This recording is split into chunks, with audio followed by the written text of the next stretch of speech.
yourselves a black can for listening. Oh, okay.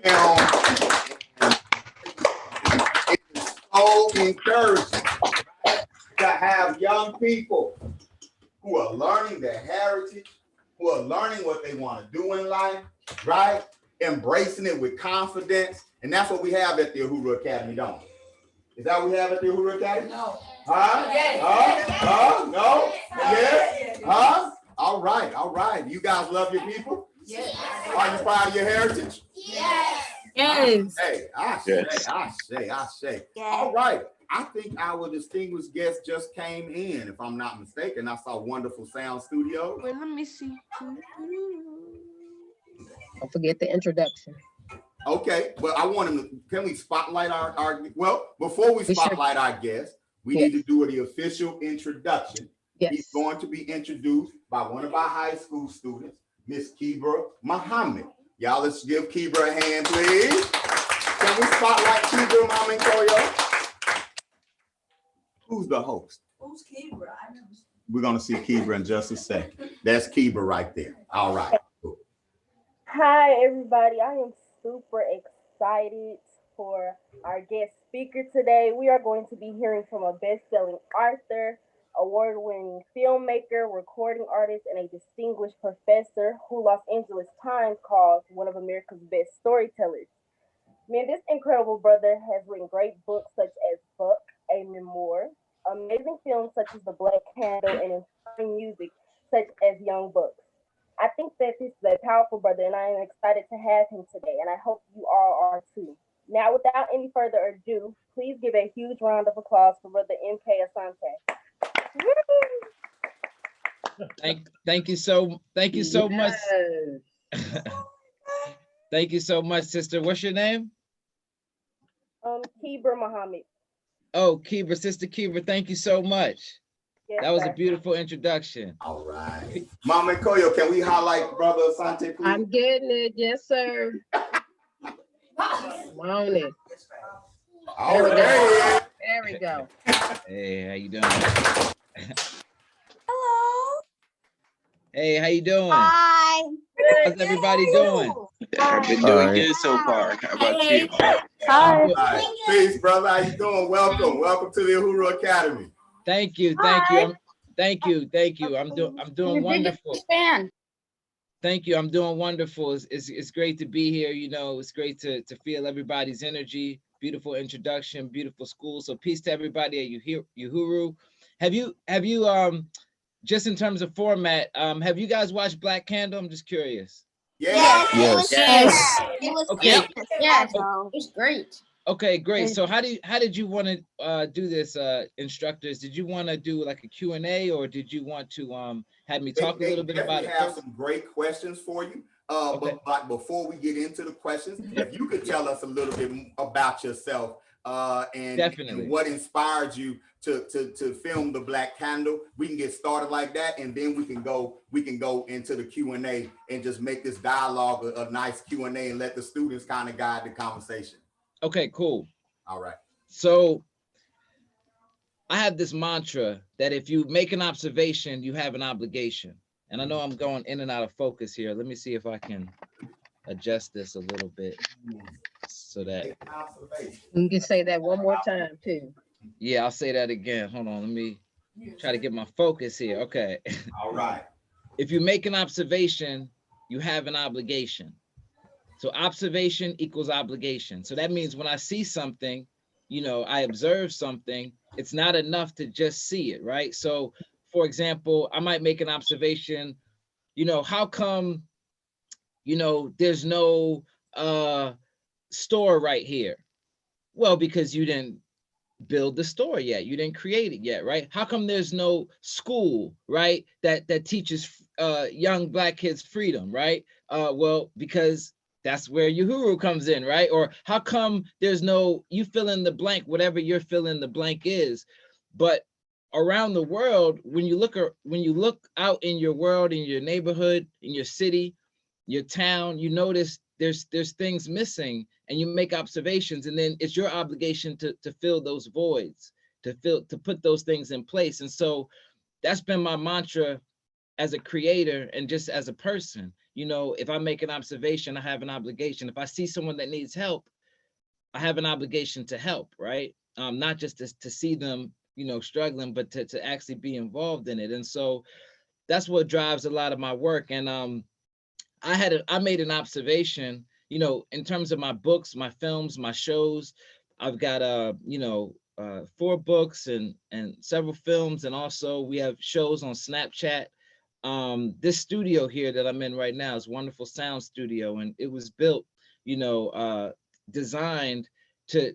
It was the result of an obligation, right, or an observation. It is an obligation. It was an obligation. It was the result of an observation I made that we needed a place, a studio that we could create in and own our material and create for the world in a way that was high quality, in a way that was, you know, wonderful. So this is called Wonderful Sound Studios, in a way that it was inspiring. So we do all our post-production work for film, music. We did last week, 2 weeks ago, we did the intro to ESPN's Monday Night Football.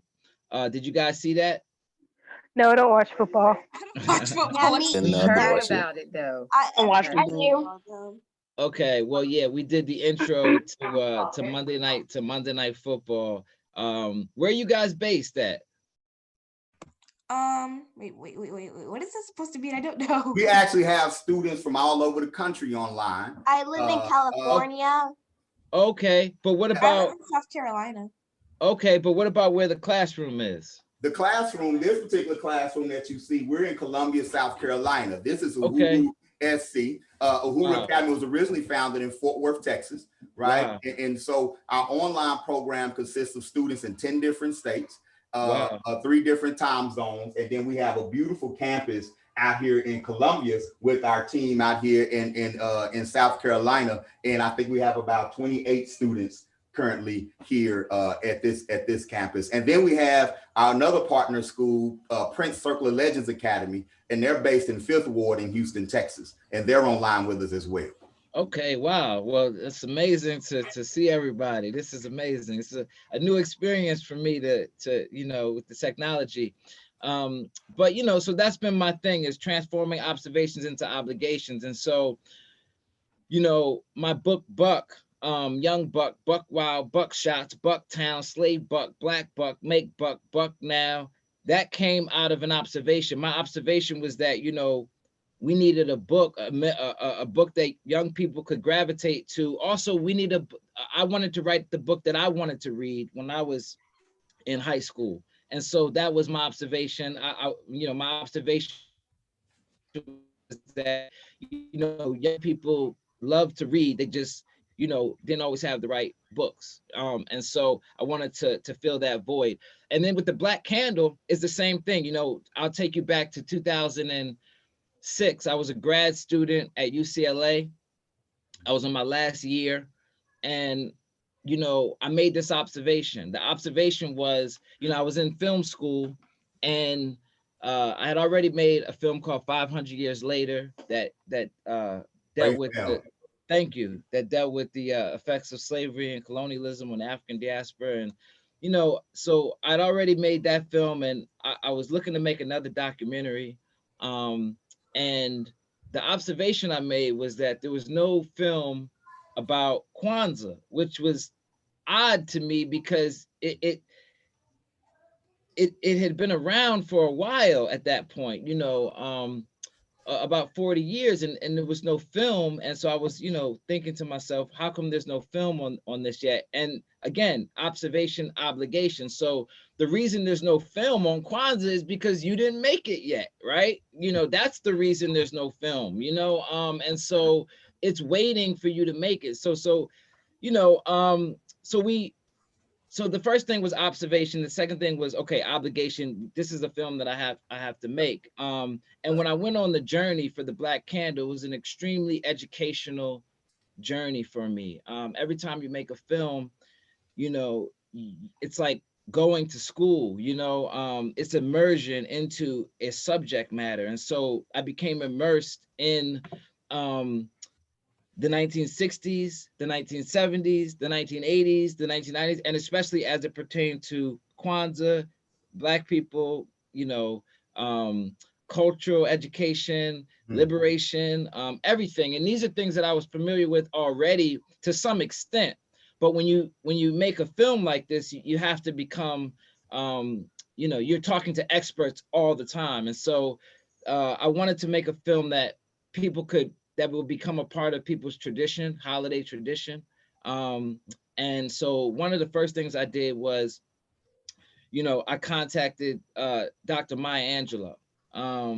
And I didn't have her phone number or anything at the time, but I was able to get a phone number for her and get in contact with her. We brought her on board as the narrator. And then we were able to then go out and get funding from black investors. And so when you look at the film and you see, you know, the names Kenny Gamble, for example, the elders will recognize the name Gamble and Huff in the Philadelphia Sound, you know, but those were, you know, that was one of the executive producers of the Black Candle, and also a brother named Dr. Walter Lomax, rest in peace.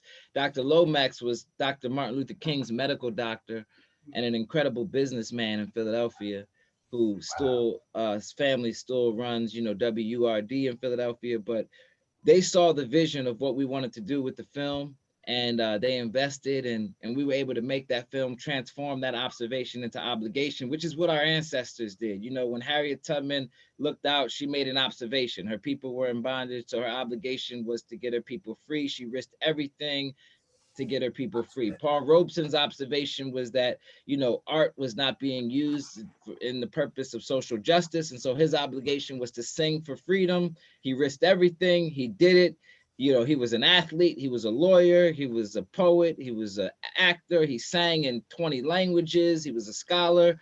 He was an organizer that organized Black folks around the diaspora. So he's an incredible legacy that we come from. And I'm inspired by people like Oscar Michaud, who was the first the first filmmaker, you know, that I really recognize, who made, you know, 44 films against all odds, you know, but he was the one, you know, for example, that gave someone like Paul Robeson his debut in 1925. And so anyway, I'm inspired by all these people. So we wanted to transform an observation into an obligation.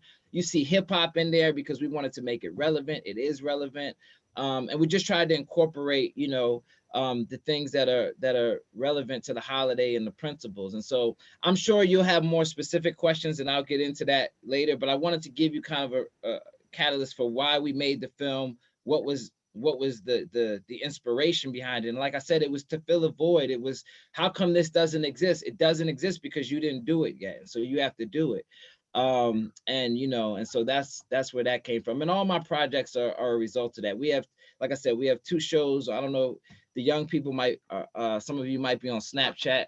So we have a show on Snapchat called Wild Black. And then we have another show on Snapchat called Free Tuition with MK Asante. And so both of those shows on Snapchat are original programs that are produced by MK Asante Productions, and, you know, deal with some of these issues that are in the Black Candle, but other issues that are pertinent to us and to young people, you know. And so, yeah, so that's my work continues in that field, in that regard. I'm a professor at Morgan State University. And I've been a professor here since 2000 and 2000. I had to think about that. Yeah. I've been a professor since 2006 at Morgan State University, which is an HBCU.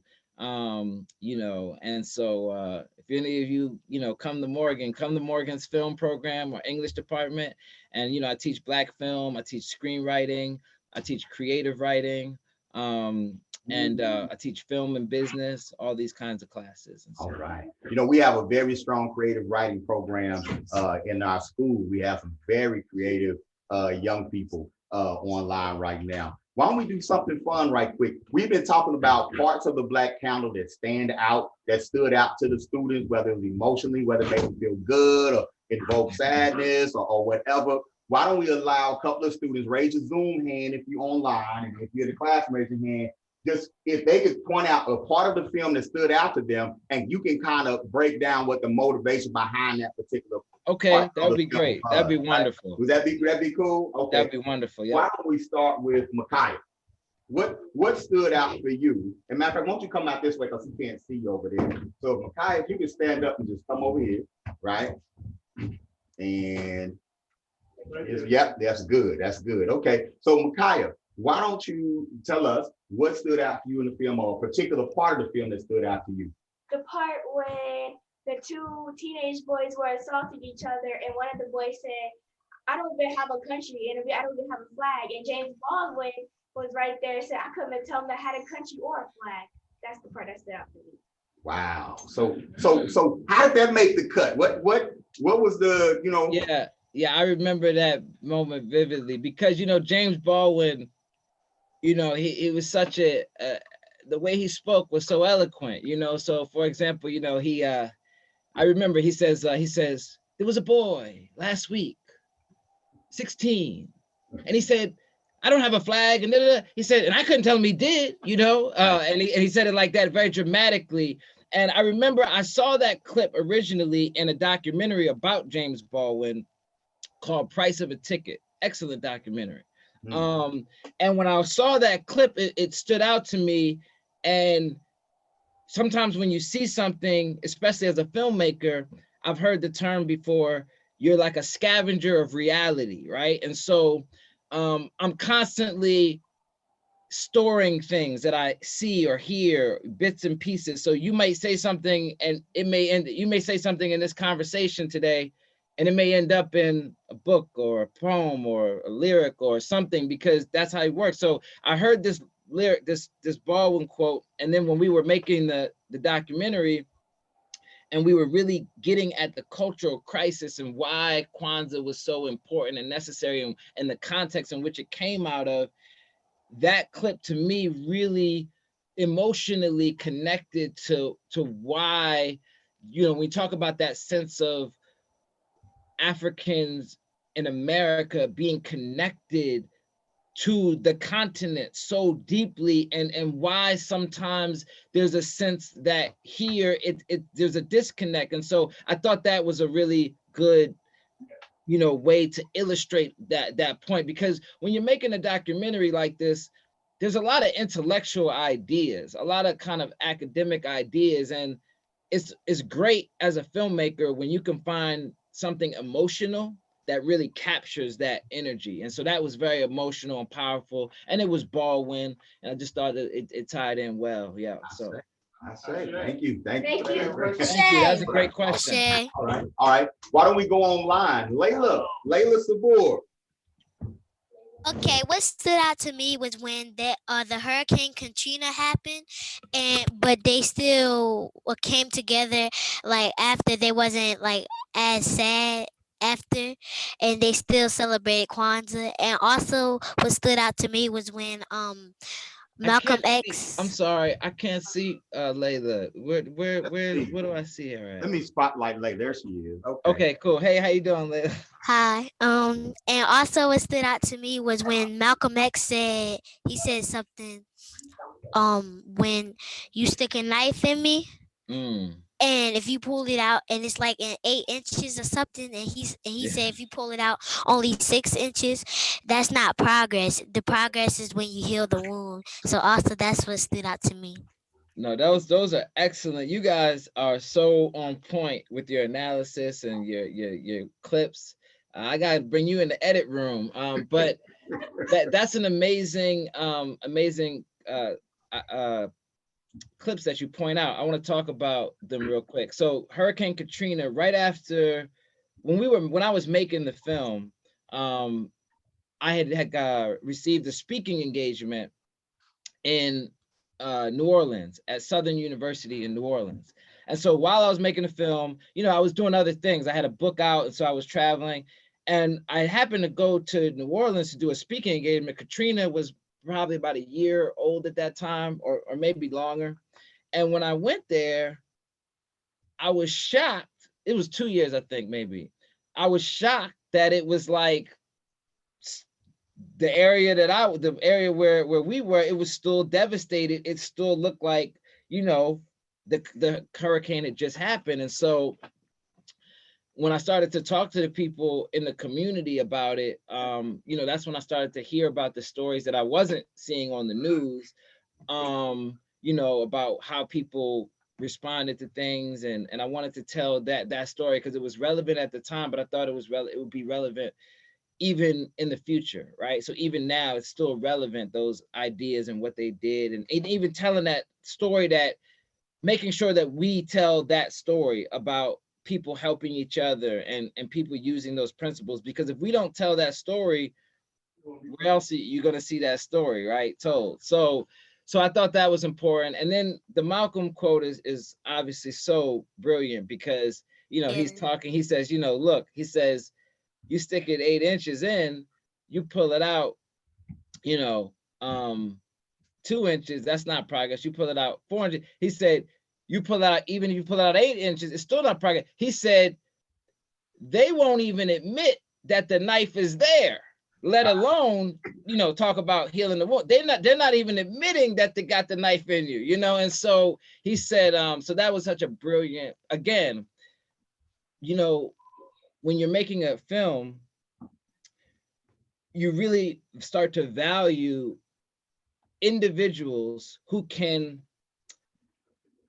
very precisely use language to really kind of illustrate, summarize a huge idea or a way that so many millions of people are feeling, but in such a powerful way, in such a clever way, in such a witty way, right? So the example that you talked about with Malcolm, you see extreme wit on display, right? He says they won't even admit the knife is there, you know, and the way he says that, you know, again, it's really, that whole conversation is, you know, oratory genius, you know. Same thing when you look at Muhammad Ali when he's on the plane, right? And he says, you know, we taught that the Africans, you know, and he said they speak English, you know, you know, and he said we can't even speak English good. I mean, again, the delivery, these icons are able to really capture larger ideas through humor, through wit, through intensity. But those things are important when you're making a film because you only have a limited amount of time. And when people can do that quickly, then it really helps you illustrate the point. Right. Hey, all right, someone in the classroom, something in the film stood out for you. Let's go with Hassan. Okay. Come step up and speak up. All right. The part that stood out to me was when, well, close to the beginning of the film, when the people asked, what do you think? Do you know about Kwanzaa? And he said no. And one of the first guys, he said, no, I think it's just a Black Christmas or something like that. And then some other people just don't know about their history. Okay. Okay. Yeah. So opening the film that way, you know, interviewing people about Kwanzaa, asking about Kwanzaa. So that's what stood out to him. What was the motivation behind opening it up that way? Yeah, I think it was important. Let me just get my focus here again. It's a little off. What's going on? Sorry, just okay. I think there we go.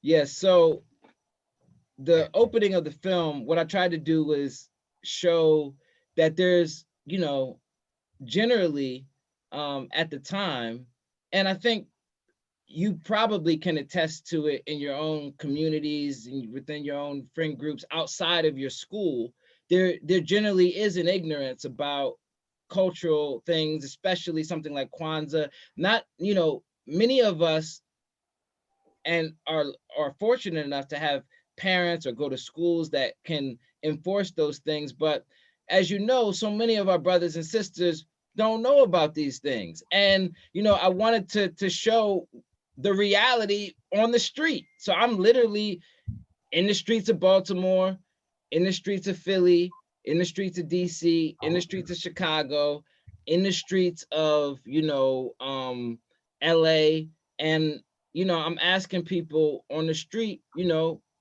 coming out of school, coming from work, whatever, yo, what's Kwanzaa? And the responses that I got were really authentic and genuine. And one of the things that I loved about those responses is that people wanted to know. It wasn't like they didn't want to know. They were genuinely curious. Like you saw the woman at the end, she says, I don't know, what is Kwanzaa? Tell me. You know what I mean? She was curious, like, what is it? Like, and that's when you realize, and that's why it's so important that what we're doing right now, that's when you realize that, again, it's education. If you don't learn about something, you never know about it. You just don't even, it's not even on your radar. And so I wanted to illustrate kind of, that's part of the cultural crisis. Right here, we have something that's stressing these powerful principles, that is, positive for the community, yet so many of us don't even know about it, right? And so I think that should invigorate those who know about it and those who know about things, to make sure our brothers and sisters, know about it. And that's why, again, as a filmmaker, that's why those, you guys are great. And I love that you're watching this film. But in so many ways, I made the film for the people in the beginning of the film, because they don't know about this. You see what I'm saying? And so that's where that came from. I say. All right, Mama and Koyo, someone raise your Zoom hand online, and Mama and Koyo, you select the next person to talk about what stood out for them in the film.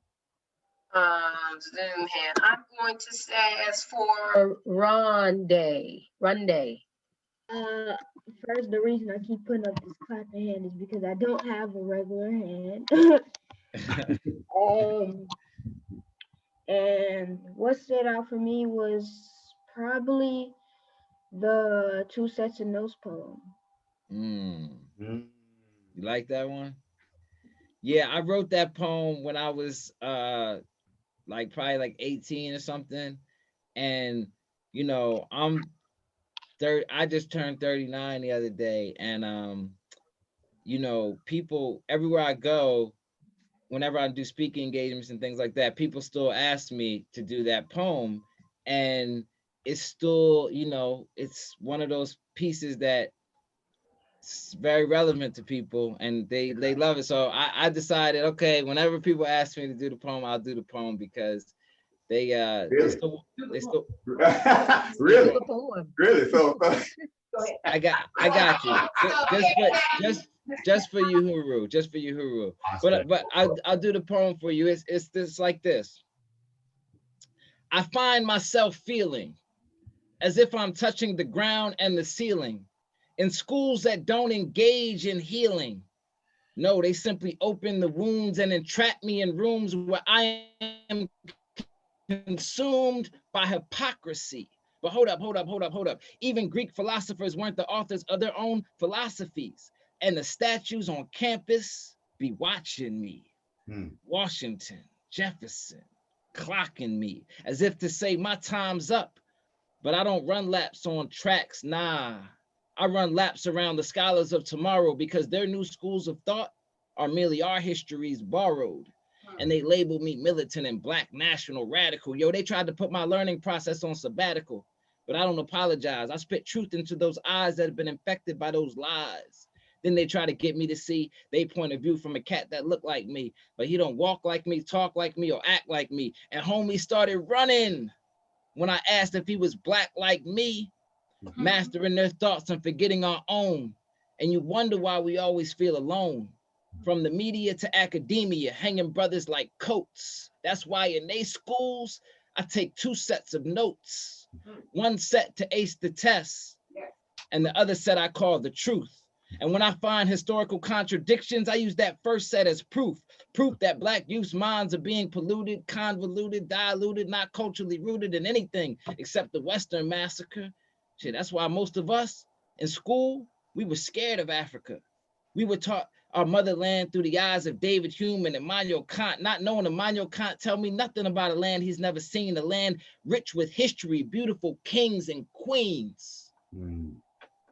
But they had us believe otherwise. The history they taught was built on high-rise lies. They didn't teach me that the pyramids were completed before Greece and Rome were conceptualized. Then they try to claim the Egyptians' race was a mystery, and I used to believe them until I went to Egypt, read Herodotus, book 2 of the histories. Can it be any clearer? Black students, look in the mirror. You are a reflection of divinity. Don't ever let them fool you with selective memory. Walk high, listen to the elders who spoke. Black students always take 2 sets of notes. Feel me? That was good. That was really good. I never would have expected to say it like that. I thought we were treated like people that look on their emotions. I didn't know way to say it like that. I didn't. Beautiful. Beautiful, magnificent. All right, great stuff. Great. Rondé, you get extra credit for bringing that up, man. You probably have to use that some notes. That's what I'm talking about. Way to do that. Way to do that. We definitely appreciate that was a good one. That was a good one. You woke me up. Now I'm up this morning. Good stuff. Good stuff. All right. Why don't we take one more here in the classroom? Right. Why don't we take one more here in the classroom, and then can we open it up for a few questions, and then we'll let you know if we know you're very busy. Thank you so really much. Appreciate your time. I appreciate you. All guys. right. All right. Let me still get one of my little ones. Alina B, what stood out for you in the film? Did you get to see the film, Alina? No. Okay, there's somebody who got to see the film. Yeah, they were in here. Somebody who got to see the film in here. Emmanuel, stand up. All right. What part of the film stood out for you? Seeing them, seeing Malcolm X and Martin Luther King Jr. Nah, I was trying to ignore it. Like that. Okay, on whose wall? It was on the wall. It was just on the wall of the building in the background. Oh, like on the mural. And I like when they was doing a protest.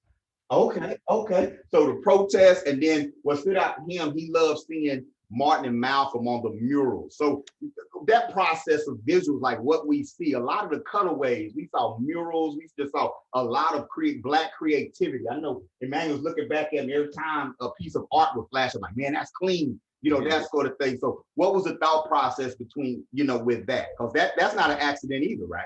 No, definitely not. I think the murals, I'm from Philadelphia, so there's murals all over our city. It's just it's a part of the fabric of the city. So everywhere you go, you see colorful, powerful murals celebrating Black people.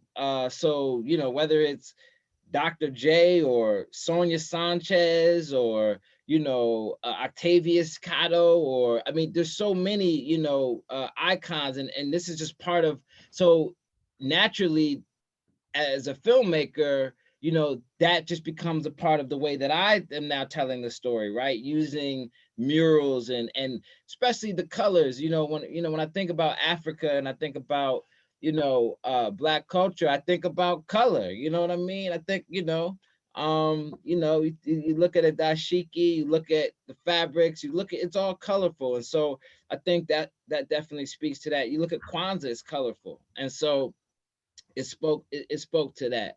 I say. All right. I want to give one of my instructors online an opportunity. Miss Haley Laird. Miss Haley, what stood out for you in the film? Muted, Miss Haley. We can spotlight Miss Haley. Unmute yourself, Miss Haley. I was muted. Okay. So what stood out to me was the fact in the beginning of the film, and they did not know what Kwanzaa was, but at the end of the film, they found out what Kwanzaa was and wanted to incorporate it in their lives, as well as the New Orleans flood, the Hurricane Katrina, because my family, we are from Louisiana, and it affected some of my family. And I had found out through my great uncle who lived in New Orleans about Jabbar Gills and Christopher Wills, who stole 2 buses to bring to the Houston Dome. But when they got there, they were arrested. Those are the stories that weren't being told. You know what I mean? Yeah, thank you. Definitely. Yep. I say. Thank you. All right. Let's see. We want to respect your time, and thank you, Miss Haley. Thank you so much. No problem. Yeah, but we want to respect your time. What are you working on now? And how can we support you in what you're doing? Okay, a great way to support this film, we just, so for example, with the Black Candle, it just became available on Amazon, streaming. And so we want to support, the way you can support, my work is by promoting it, by promoting it on, your social media platforms, writing reviews when you have an opportunity to write a review of something. So if you really like the film, write a review of it and let people know, because that encourages other people to watch it and spreads the word. I think that the main thing for Black artists and entrepreneurs is, we just got to support each other. And so let me know how I can continue to support Uhuru. And like I said, you support my work by just promoting it. And if you like it, sharing it with other people, that helps a lot. Can I be in one of your films? Uh-oh. Can I be in there too? I would love to That's- have a perspective in there. That's awesome. I think the best way to get involved in a film is to, continue to do what it is that you're doing, and then, make sure that people know about it, and then they'll see what you're doing, and then they'll reach out to you to be involved in something. Or you could also reach out to me. You can follow me on social media, or we have a subscription list on my website, mkasante.com. You guys can subscribe to that or something like that. But generally, if we're doing something like, some kind of call, we'll announce it or something like that. But we always are looking for people in the community who are doing things that we might want to spotlight or feature or incorporate into a story that we're telling. So, you know what? Everybody on everybody in the Uhuru Academy, when you sign up and subscribe, put hashtag Uhuru Academy on there so they know that you're part of the Uhuru Academy family. Definitely. Right. And I really I don't know if you heard Dorlia. Dorlia said, "Can I be in one of your films?" Oh yeah, that's what I. Oh, okay, you heard. Okay, yeah, so they ready, man. Yeah, I can't see her, but I was just saying, the way to get involved is just to, to follow what's going on, and I know some of you are probably too young for social media, but to follow what's going on, have your parents follow what's going on, and see what opportunities, pop up, and then continue to do great things in your world, and people will recognize you and come find you. When we made the Black Candle, for example, we found so many. I mean, you look at that film, the thing that stands out to me most about the Black Candle, by the way, is it's full of ancestors, new ancestors. So when you look at Dr. Maya Angelou, rest in peace, rest in power, Dr. Maya Angelou. The guy who funded the film, Walter Lomax, Dr. Walter Lomax, rest in peace. Baba Chuck Davis, the great choreographer from North Carolina, rest in peace, rest in power. The great Amiri Baraka, rest in peace, rest in power. The great Queen Mother Frances Pierce, rest in peace, rest in power. Philip Freeland, who designed the Smithsonian Museum of African American Culture in DC, rest in peace, rest in power. These are all people that are in the Black Candle. And so when I watch the film, it's like, wow, this is so important that we tell our stories and preserve these stories. So anyway, so that's one thing I want to leave you guys with. But thank you so much. I appreciate everything you're doing at Uhuru. Let me know how I can continue to support you guys as well. All right. I'm gonna tell you something. Come back again. Black Candle is a part of our tradition. We've watched it every year for the last, since it came out. We show it every year. It's been instrumental in inspiring us to get out into our community and really build our school. So our school was born in 2010, the same year that, that Black Candle came out. And you and I have never met, but we've worked together. You just didn't know it. Right. Awesome. Right. So we appreciate you taking time out and visiting us today. And hopefully even this experience will inspire you to let you know that your work is inspiring people all over the world, and we could testify to that. And it helps spark the whole movement that we're involved in right now. Wow. Thank you so much. I appreciate you so much, brother. Appreciate everything y'all doing. Let's keep in touch. All right, y'all can say what you want to say. All right, peace. Peace and Black Power.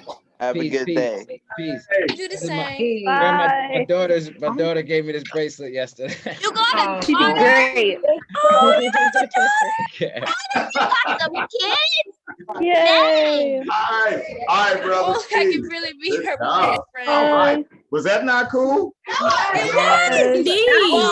Interesting. Oh my gosh.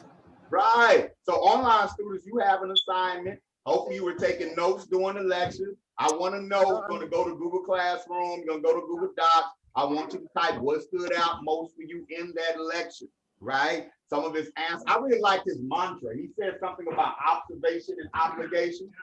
Yes, if you make an observation, you have an obligation. If you make an observation, you have an obligation. If you see something wrong, you have an obligation to take care of it, right? That's right. And that's from small, what you might think small things, on up to the big thing. If something's on the floor, doesn't belong on the floor. Observation is a what? Obligation. It's not, I didn't put that there. I didn't put it there. Don't saw it. That means you have a what? Obligation. I love that. Anybody else? Comments, questions, concerns? Yes. That was actually like I can't even see that. But you have a Layla Sabor on there. We have a Layla Abdul Sabor. Yes, we have two Layla Sabors, y'all. We have a Layla. Really? Yes, we have. This is Layla Sabor. I do. Layla. Abdul. Are you guys related? Yeah. I don't know. Are you related? I don't know.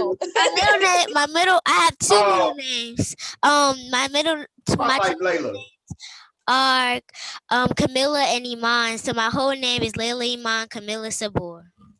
Oh, Wait a minute. Say that again. Layla Iman Camilla Sabor. Hold on right quick. What is yours? Layla Camille, yeah. She's Camille too. Crazy. Too many. Wow. That is so cool. Yeah. So, Crazy. Our online Layla is in Maryland. Yep. Yeah, she's in Maryland, and of course we're in South Carolina. Who would have thought it, right?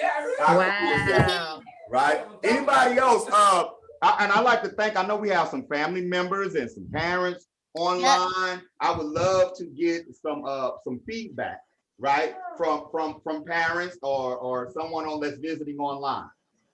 How was it? How'd you feel? How do you feel about Uhuru Academy? How'd you feel about today? Grandma, how'd you feel about it? Oh, Grandma.